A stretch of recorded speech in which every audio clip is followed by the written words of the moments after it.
घने जंगल के बीचों बीच एक विशाल पीपल का पेड़ खड़ा था। इस पेड़ की हर डाल पर तरह तरह के पक्षियों ने अपना घर बना रखा था और नीचे जमीन पर कई जानवरों की छोटी छोटी गुफाएं थीं। इसी पीपल के सबसे ऊपरी हिस्से पर रहता था मंटू नाम का बंदर।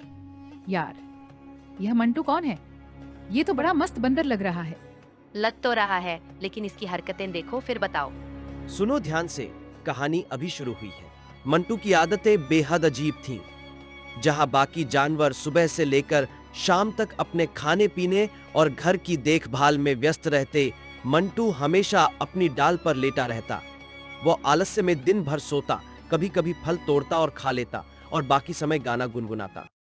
गाना गाना और सोना, ये है असली काम।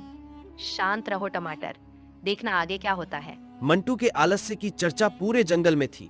हिरन, खरगोश, लोमड़ी, हाथी सभी जानवर उसे देखकर निराश हो जाते। वे आपस में कहते, मंटू को देखकर तो लगता है जैसे इसे काम करने का मतलब ही नहीं पता।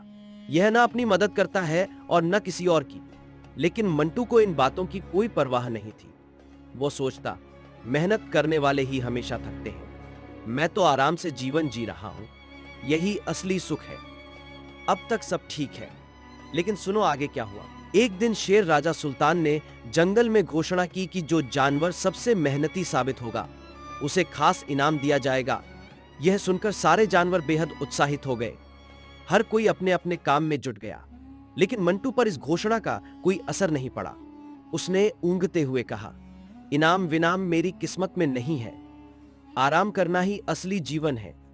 मैं कोई राजा बनने की होड़ में नहीं हूं। ये बंदर तो बड़ा जिद्दी है। और आलसी भी। राजा की बात को नजरअंदाज कर रहा है। कुछ ही दिनों बाद जंगल में मौसम खराब हो गया।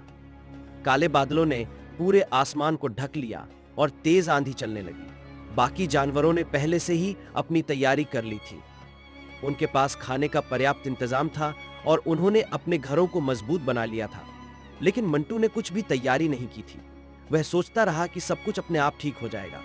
जब बारिश तेज होने लगी तो मंटू की डाल पर पानी टपकने लगा। वह भीगने लगा और ठंड से कांपने लगा। उसने इधर उधर देखा, लेकिन कोई जानवर उसकी मदद करने नहीं आया।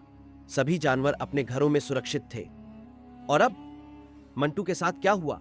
लगता है अब उसे सबक मिलेगा। मंटू परेशान होकर चिल्लाने लगा, अरे कोई मेरी मदद करो, मैं भीग रहा हूं, ठंड से मर जाऊंगा। लेकिन सबने उसकी बात अनसुनी कर दी। पूरी रात मंटू बारिश में भीगता रहा। ठंड और भूख से उसकी हालत खराब हो गई।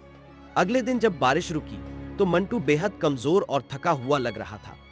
अब इसे अपनी गलती का एहसास हो गया होगा। लेकिन इसे इतनी देर क्यों लगी समझने में? मंटू ने देखा कि बाकी जानवर कितने खुश और सुरक्षित थे। उनके पास खाना था और उनके घर बारिश में पूरी तरह सुरक्षित थे। मंटू को अपनी गलती का एहसास हुआ। उसने सोचा, अगर मैंने मेहनत की होती तो आज मेरी यह हालत नहीं होती। मंटू ने उसी दिन से अपनी आदतें बदलने का फैसला किया। धीरे धीरे उसने जंगल के बाकी जानवरों की मदद भी करनी शुरू की।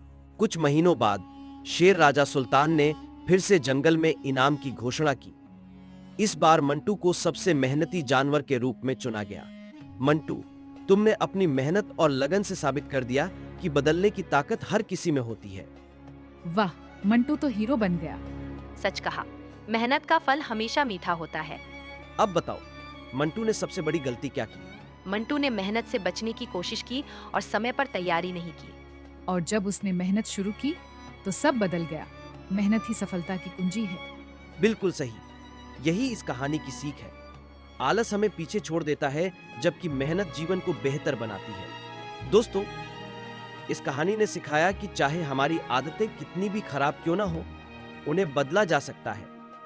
मेहनत और लगन से सब कुछ संभव है। हाँ, और अब से हम भी कभी आलसी नहीं बनेंगे। मेहनत को अपनी आदत बनाएंगे। तो चलो, अगली कहानी तक के लिए अलविदा। और हाँ, चैनल को सब्सक्राइब करना न भूलना।